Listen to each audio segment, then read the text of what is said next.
Hello, and welcome to this week's episode.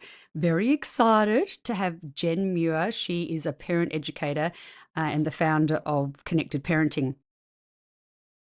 She is seen on Channel 7, Sunrise, most weeks talking about everything parenting and beyond. She calls herself a modern parent educator, but she very much all things about being parents in this day and age, in this new age. She's a parent of 4 boys and sounds like she's got that completely under control. But she's an author of an amazing book called The Little People, Big Feelings. Definitely go out and get that if you've got kiddos. She's also the creator of High-Low Buffalo Cards, which is a card game at your dinner tables or just conversation starters, which is amazing. She's also a host of Beyond the Chaos podcast. It was so great to meet her in person when I went to Sydney for the 10 days to see Dr. Shafali and all the other amazing things work-wise that I did over there. Jen and I met in person, recorded the podcast in a studio there, which was wonderful to finally meet her. I did have Jen on about 2 or 3 years ago. Yes, so wonderful to catch up, so much to talk about with boundaries and parenting in this new age, like I said. So we talked for so much and could have talked longer that I've split it into 2 parts. So this is part 1. I hope you enjoy it as much as we did, and I'd love to hear your feedback. Have a great week. Speak to you soon. Hi, Jen, and welcome to Parenting Collective. Thank you for having me. Podcast. I'm so excited. I know how I'm very, very grateful for your time because we've chatted before. We have chatted before, and I should have looked at. I think it was like 24. Yeah, it was a long time ago. So I was probably heavily in the trauma. I don't know if I was, but I hadn't even sort of started delving into the connected conscious parenting at all. So, you know, for me to find you back then and be like, oh, this is really interesting. And now I understand it so much more. Yeah. In lived experience. And like we were talking about, you have your 4 boys and they're going really well, yes, which is great, implementing this way of parenting, really. So I'd love for you to sort of start by letting everyone know a little bit about you. Yep. And the work you do and your passion around that and your boys and, just talking to that a little bit. So I'm Jen Muir. I'm a parent educator, author and podcaster, and I actually am a bit of an accidental parent educator. I was going to ask that, yeah. I actually came into my parenting with a really strong idea of the parent that I wanted to be. Mm-hmm. Which that was based on 30 years of work as a social worker, where I knew that creating a secure attachment for kids was really, really important. But then I found myself in the reality of parenting 2 small children, finding it much harder to be that person in the moment than I had ever anticipated. So I think like a lot of millennial parents, I knew what not to do. Mm-hmm. I knew that I didn't want to do some of the practices of the past, like smacking or timeouts, yelling. But I didn't really know what to do. Totally. It felt like there was a void. So I went on a bit of a mission to sort of work that out, and I wound up doing circle of security, parenting and tuning into kids, working on my own stuff, but never with the goal of being a parent educator. Wow. I actually wound up in a role as a social worker at the Marshall Hospital. One of the things I had to do was the classes for parents who had just had their first baby or a subsequent baby. And it was like all of my worlds just merged, and I kind of went, this is what I'm meant to do. Purpose. Parents were asking me where they could find out more and if I had a book. And so, it all just sort of unravelled or unfolded really quickly from there. And I got into running Connected Parenting, founded that. And how long ago was that? Gosh, 8 years ago? Yeah. Yeah. Well, there you go. Yeah. And it's new, but it's not new, isn't it? Yeah. It goes so quickly and then you're like, I'm so busy. I'm doing all these amazing things, but you're just one step after the other, isn't it, when you love something like so I sort of think of myself a bit like an interpreter for research around attachment. Yeah. I try to, and what I tried to do in my book was to help parents to just really understand what really matters. Most modern parents actually have a pretty good idea. Do you think? I think of the parent they want to be. Yes, because I work with so many kids as well, families one-on-one. I think you're exactly right. They have the knowledge. Yep. The implementation's hard. Yeah. I think, and where you were back how many ever years ago, it's same but different, but a more crazy, busy, I think even without a knowledge of a particular parenting style, parents do come in, especially these days, with a better understanding of what they want to be. Yes. So they've heard the wording and they're like, I would love for my child to be securely attached. And you're like, right, okay. Yeah. Where before we wouldn't have known those words. Relationship with our kids. Yeah, totally. And then yet we find ourselves in those moments. We do. Unfortunately, you know, we parent with our mind and our body, you know, and so much of what we experienced in the first 5 years is playing out in those relationships. And so I work with parents in just getting an understanding of that. Yeah, and that's amazing. Yeah. And getting them to understand, isn't it? So when we're talking about that, and thanks for sharing, can you sort of, so you've got 4 beautiful boys, and what are their ages again? 16? They are 9, 11, 14 and 16. Yes. So you've got are lovely. It's gorgeous. It's you know. awesome ages. Oh, yep. they're beautiful ages. I know.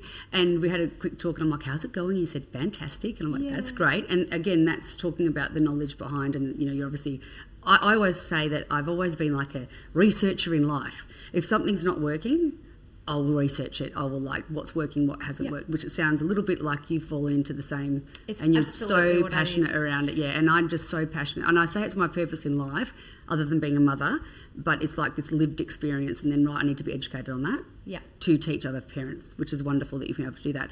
So on reflection with your 4 boys, and you had all of that information and knowledge in here, but like you're saying, it's like the nervous system, the amygdala going, oh, this toddler's screaming at me. Can you remember where you started to feel, I know what needs to be done, but my body reaction's that's not doing they're not talking to one another. Was that like toddlerhood? Because I didn't have any of those feelings until toddlerhood for my second child. Because my first child, nothing to do with my parenting. I mean, you know, we were lovely parents and had a lovely life. She was just really easygoing.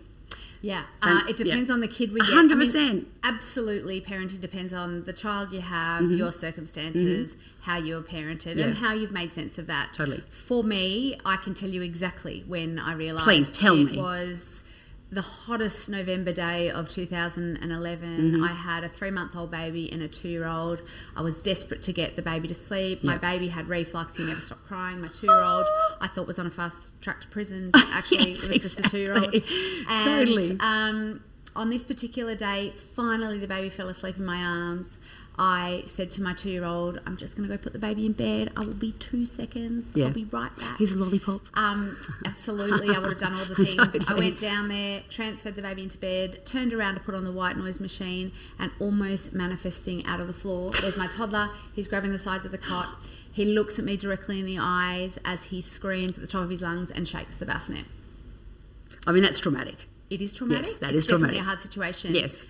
However, it was the fact that in that moment, I can't even tell you, I know I screamed so loud that the neighbours would have heard it 5 houses down. Yeah. But I can't even tell you exactly what was I said because it was an out-of-body experience. Yeah. And that in itself was frightening. Totally. And that in itself had me, not so much the reaction and the repair, which I did. Repair, Talk about that, rupture repair all the time. Later that night, sitting on the couch, thinking to myself, nothing could have prepared me for how hard it would be, for the feeling of losing control that almost felt like a swamp beast came out of me, or my mum's voice. Yes, to put it another way. know.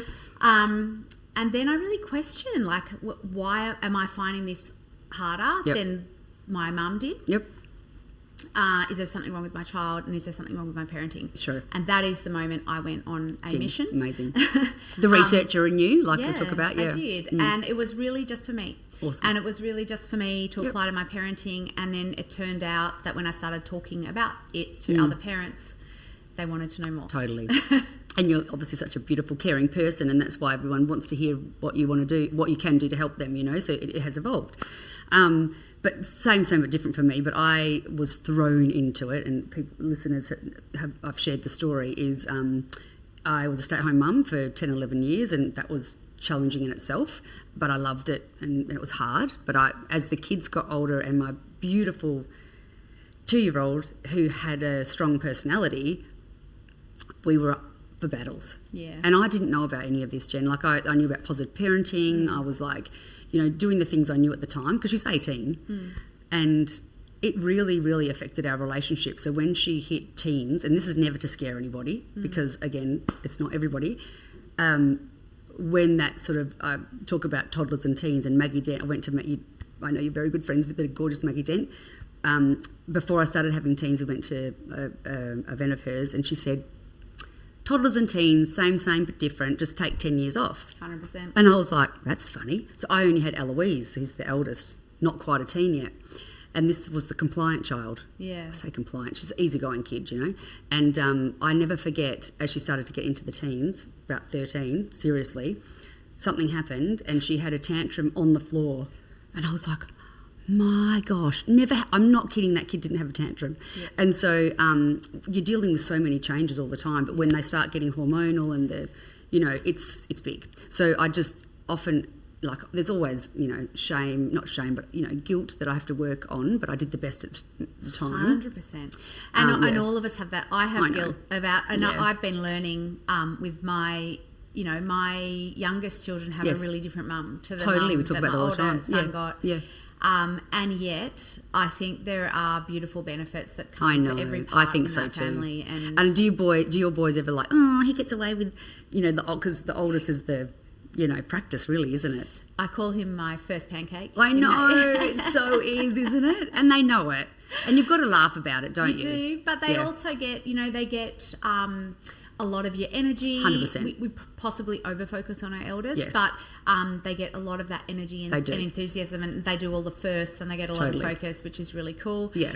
There was a time not that long ago where my youngest, he threw a fork at my eldest across the table. So he was like 6 and he's a really big feeling kid. Yeah. My eldest had been sort of picking on him. It was kind of coming, doesn't excuse violence. Oh, but, he threw the fork across the table. We know that, yes, totally. And I, I did exactly what I would do. Yeah. I swiftly moved right around the table. Yeah. I grabbed his arms. Yep. I said, you can be mad, you can't throw a fork. That's right.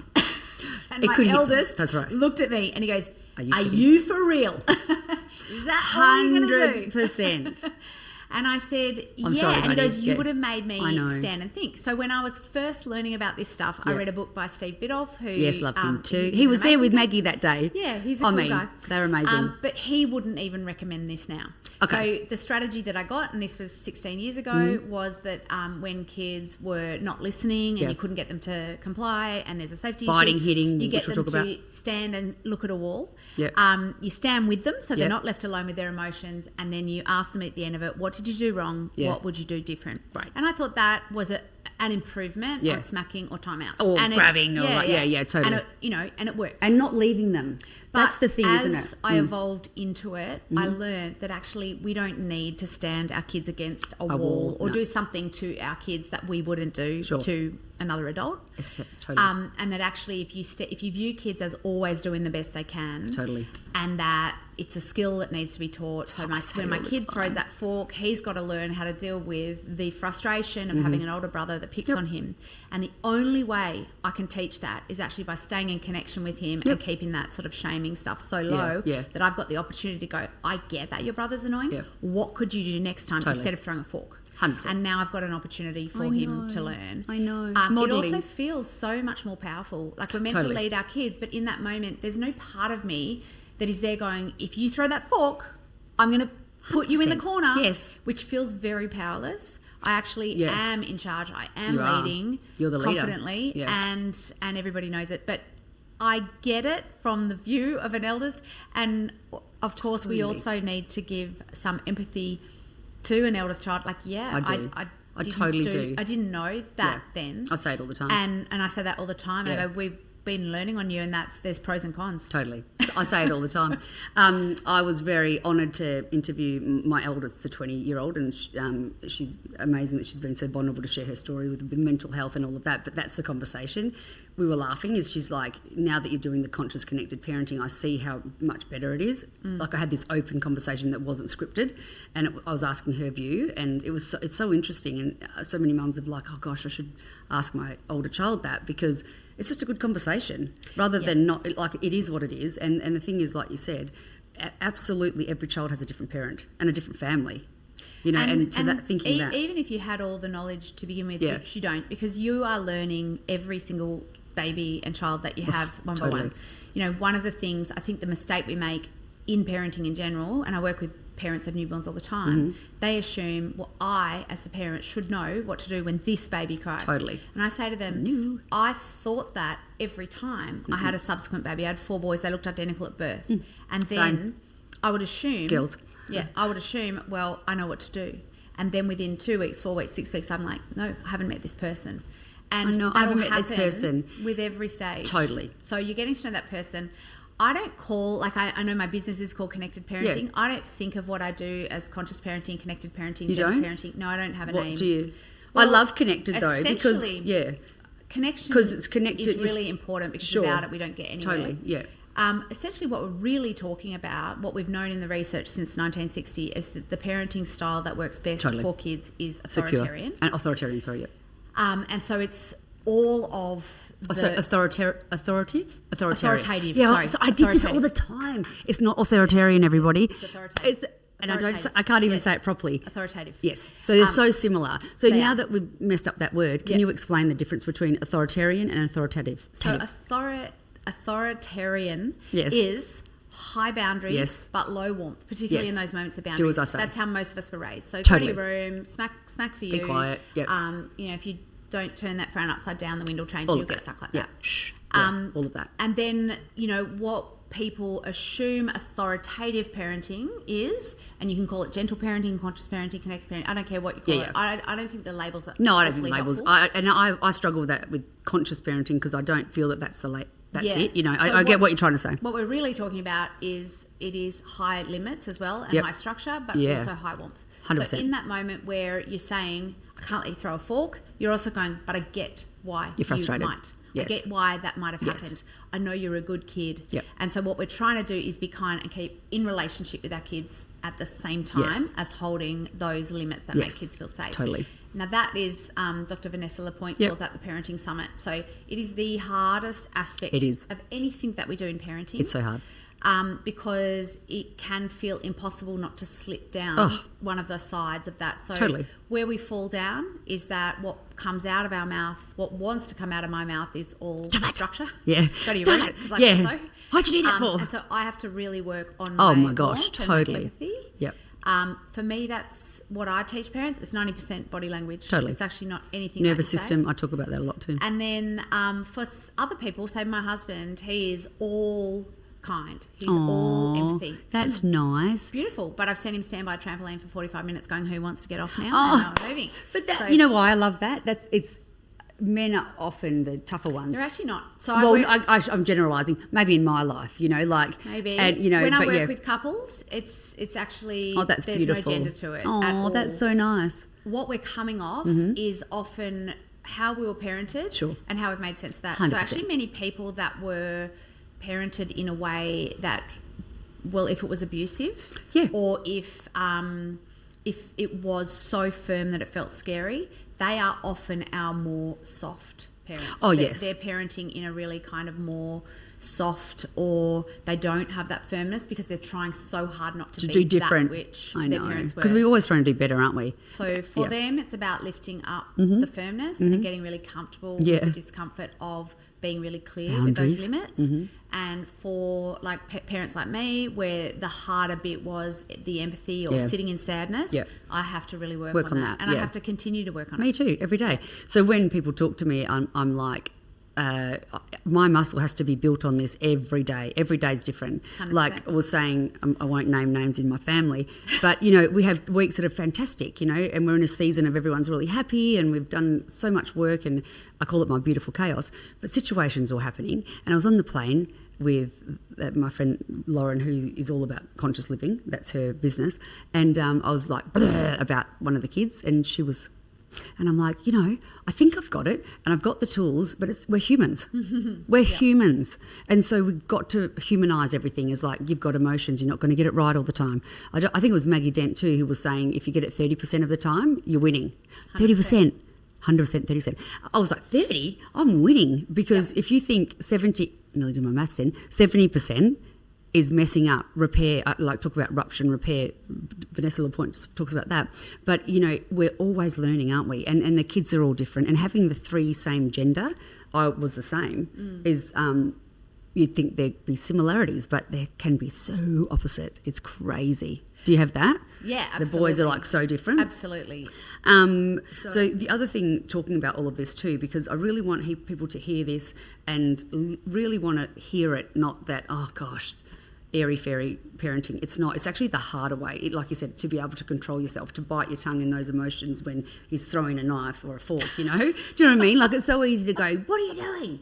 Because that's our reaction, isn't it? Because we talk about the amygdala, and it's that fight-flight response for us, and that's out of body. That's when you talk about the out of body, is your fight-flight is like, oh my gosh, there is a lion about to eat my child. So you don't have that time to react. So we're working on the muscle to pause, react, and teach and model. So that's the whole thing without it being labelled. Is like, I think connected's great, because especially as the teens get older, they want the independence. That's really normal, trying to stay connected rather than correcting all the time. Because sometimes they might be grumpy. You can take that on personally, but you've just got to try and find that connection. It's not like, what can I get for you and whatever. It's just like, just simple things. I'm here for you if you need. You know, that's a really big thing, toddlers to teens. So the other thing that I talk about with my parents all the time, and from my newborns to 10-year-olds, is the same conversations that we're having, is this nervous system regulation. So again, I don't want it to sound all scientific, but it's true. You know, when I talk to mums that are trying to, so with my sleep, that I support them, there is no cry it out, there is no leaving. There is regulation for the parent, I support them for that, and then their babies go, oh, and then they get the opportunity to be able to learn how to sleep, in a very big nutshell. So I use all of these words with even newborn parents, and they're like, oh my gosh, that's amazing, because I explain it. But the thing is our humanness, our human bodies have not changed, but the world has. So, you know, even 5 years ago. So what I say to my parents when I work with toddlers is that we're busier. The world's expensive, or where we live's expensive. You either choose to go back to a career because you want to, or we have to. Kids don't care about that. They want you to live on a farm and bake cookies and just be there for them. So it's all about that regulation. So what you're talking about and stuff, that wanting to make it clear, it's not going to be easy all the time. But when those feelings come up, like when your child rocked that bassinet, is like having the tools. And this is what you're talking about, is having these tools to understand, this is happening. Yeah, I think it's having the tools to catch yourself on the climb, and therefore catch your child on the climb. That's right. So what I like to sort of talk about in terms of how it looks for a child and a parent is that kids climb up through dysregulation into dysregulation in actually lots of 10. Right. And our real opportunity to catch a kid on the climb and to do the stuff that you see on social media, so name emotions and catch yourself and say, I can see you having a hard time. Use humour, or humour's always a good icebreaker, isn't it? Absolutely, right. Our only opportunity to do that is, I sort of talk about it, if we're going up in lots of 10, is between about 0 and 4. Right. Once our child hits about a 5 out of 10, so this is a young child who's standing on the table, you've said get down, they're looking at you like mate me. Whatever. Or that's a kid that's hitting their sibling, or having a complete meltdown, and we're sort of 5 and up. By 10, if a kid is hitting, hurting, throwing things, like really, really completely lost at DEFCON 4 meltdown. Yeah, that's right. We're doing different things. So the way that parents can get a really good understanding of how to catch kids lower, because the way in which we're raised, we are marinated in a society that when a mum has a baby and she's had a traumatic birth, we say, at least you have a healthy baby. If a child falls over in the park, we say, dust it off, up you get, because we're not comfortable with certain emotions. Marinating, as you said, yes. And really what we're trying to do, the biggest thing that helps us with our parenting is having a sense of meta-feeling. So meta-feeling is how you feel about feelings. So we've got lots of different feelings. We're usually more comfortable with some than others. By 11 months of age, as a baby, you learnt to predict which emotions in your primary caregivers they preferred and which emotions they didn't like as much, and you'd already started to tailor your behaviour by 11 months. Absolutely. I would say even more. Sometimes, just a little bit, because they know what's going on. By 5, your attachment style, or how you feel about feelings, is in there. Yeah, right. And it's really that system that we're dealing with when our kid has the hand on the cupboard door in the kitchen and they're like, I'm just going to have a biscuit and I don't care if you say no. And we're there having to set a boundary. It will be how we feel about defiance or sadness or frustration. As a parent, how that makes you feel. Or how our parents felt about that. 100%, yeah. So all of that is kind of coming up in the moment. Sure is. Yeah. So if we can catch our kids lower down. So for example, much before the kid is standing on the table or throwing a fork, like my son, there are low-level signs. And I always think about it's through the transitions in our everyday. Yep. So it might be that I serve dinner every night and at least one of my kids is going to say, I hate this dinner. Totally. Now, you don't have to respond to that every time, like 30% of the time. 30% of the time, we notice, this kid has come home, he hasn't picked up the shoes that I've asked him to. Yeah. He's picking on his brother non-stop. He's just being really annoying. And I want you to tune into that word annoying, because when kids are annoying us, it's a sign they're climbing into dysregulation. That's right, yeah. There's something happening beneath. They're being annoying, maybe not naughty, not bad, but just annoying. You're going, oh, that's a bit frustrating. That doesn't feel right. I'm on edge. As parents, we start to feel like we're walking on eggshells. And then that kid says, I hate this dinner. Yeah. We have this opportunity just 30% of the time. And I always say, imagine that instead of sitting opposite that child and saying, like, we could bribe, we could beg, we could threaten, we could say, well, take it or leave it. Yeah. But what if 30% of the time we walk around the table, we put our arm around that child and we say, you're just not feeling it about this dinner. Yeah. Or you're really disappointed about dinner. Yeah. It's usually not about dinner. It's about everything below that in that child's day. If that child's 4, they've had their something snatched off them in the sandpit that day. They're processing jealousy around a sibling. They've got separation from us and learning, and there's just dysregulation in their body. They've had a long day at school where they've had to listen, and now there's a pea in their dinner. Right? And if we can just every now and then let them know that's it's really all right. hard about the pea. That's right. You don't have to give them a different dinner. No. It doesn't have to add to our workload. No. It can feel like the scariest thing to do in parenting. Absolutely.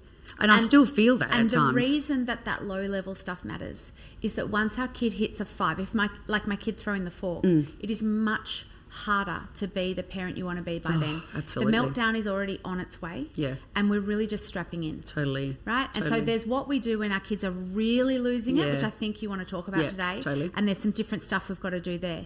But there's what we can do in the build. Love it. And often if we can catch our kids on that climb, we step in and we go, you're a really good kid. You don't want to be this kid making dinner hard. Absolutely. You don't want to be not wanting to get into or out of the bath or struggling to go off to school today or struggling with homework or whatever it is our kids are struggling with. We name that and suddenly they're not alone in that problem. I know. And it lowers the intensity in the build. It does. They are less likely to have a meltdown. They are less likely to be difficult or not listening. And it makes a huge difference. It does. Unfortunately and fortunately, kids are also meant to push up into the top. Totally. And there's different stuff we're going to do with that. And we can't wait to delve into that. But I want to talk about the build up to that too, because again, I'm talking with parents one-on-one about this, and even just little kids. And something happened last night with a parent, and I just got a message on the way here, and it was about what we're talking about. And the kiddo's only 19 months. Big, high, sensitive, emotional kiddo, and I've been helping her with all of this directly. And so yesterday we talked about it again because he was struggling to go to bed, and I said, just change this and blah, blah, blah, and the build up before. He slept through last night. Oh, and you know what? And I was like, it's not just one thing. It's not just about the sleep. It's not about food. It's all of this. And it's our role. I don't want to say job, because the role it's the most important role of our life is parenting in this age. Well, when they're at home, we don't own them. They're not ours. It's our job and our role to create beautiful, nurturing, confident, resilient adults to be able to fly out of the nest. We don't want them to fly out of the nest. I'm getting way too close to that. But that's our job and our role, isn't it? So it's constant. When you've got 4, it's different kids. And people go, oh, gosh, really? Is that what you do? I'm telling you it works. Yeah. And it's just that little bit. You know what that also comes down to in that moment is you're hearing them rather than telling them off. Well, the reason that I do what I do more than any other reason is it's made everything easier. I know. It's made That's what I asked easier. the question. Yeah. And that's what I said. For me, I was thrown into it in a pretty traumatic way, and it is what it is. I'm older, my kids are older, and I didn't have the tools, but I have used the tools. It's a constant muscle you've got to build, constant. Well, it's never too late. Never too late. Yeah. So even what I was going to say was, like, even though we say 5 is really imperative, it so is, but our changing in our family had to be in their high teens, and it's still happening. Look, so it's I always, often say to parents now, imagine if you got a call from your parent right now, today, and they said, hey, I've been really reflecting on some of the things I did and said when I was raising you, and that might not have felt good for you, and I'm really sorry. Imagine how that might feel. And often when you say that to a grown up, they go, oh, wow, that would still have a big impact on me now. As soon as you said that. It is never too late. Never too late. And that was actually something that I put in here, actually. It is never too late, because I talk to parents with younger kids and they're like, oh, I've missed the window. No way. No. Never. And we still are, like, I think we're always learning to the day we're still thinking about our parents. I'm 47. And, I know. Totally. So it never goes. No. And like I said, it's never guilt, shame, blame of our parents. It's the understanding they did the best they could at their time. Yep. I always talk about generational patterns. And that's the stuff that I sort of delve in a lot too, just of the understanding. It's not like a diagnosis or blame. It's like, that's why that happens when I'm dysregulated. This is why I do that, because that's what my dad did and I didn't want to do that. Like, there's so much in that internal, which you don't want to overcomplicate, but if we understand it, then it's easier to implement, isn't it? Like 100%. I mean, if your mum was raised so that when she was sad, she was sent to her room. Yes, that's right. And then she raised you so that when you were sad or you showed sadness, whether that's low level, whinging, whining, or big level sadness, you were told, cut it out. We don't do that in this family. When your child in front of you is sad, your system, without your permission, 100%. Will go into fight, flight or freeze, because your system is saying, this emotion is not safe. 100%. I learned that at 11 months. I learned that at 5. I've learned that my whole life. We are in an unsafe situation. It's going to send your system into fight, flight or freeze, and then you don't really have control over what happens. What we're talking about. Unless you're aware that you're being hijacked. And then you've got an opportunity to just grab that and go, what I do, I don't need to fix this or solve this. I need to let my kid know I get it. Yeah.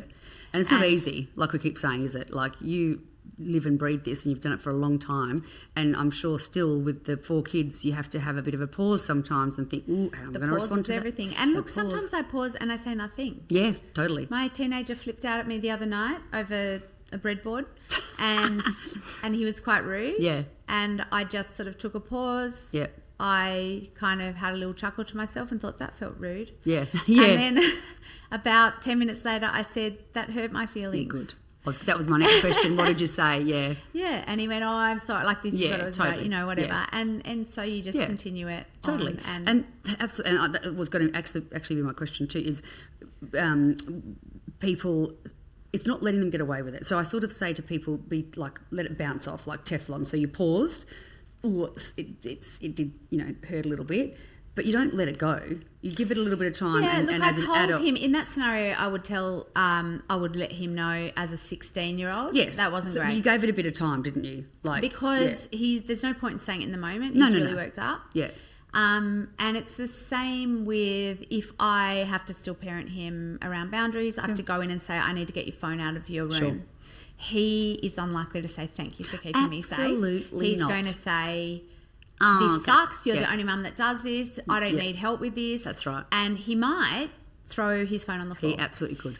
I'm not going to respond to that in that moment. I'm just going to go, thanks, I'm going to dock that so that it's safe. Yep. But I will go back the next day and say, hey, I've been thinking about how phone handover goes. Yeah. It's not working great for me. How's it working for you? Perfect.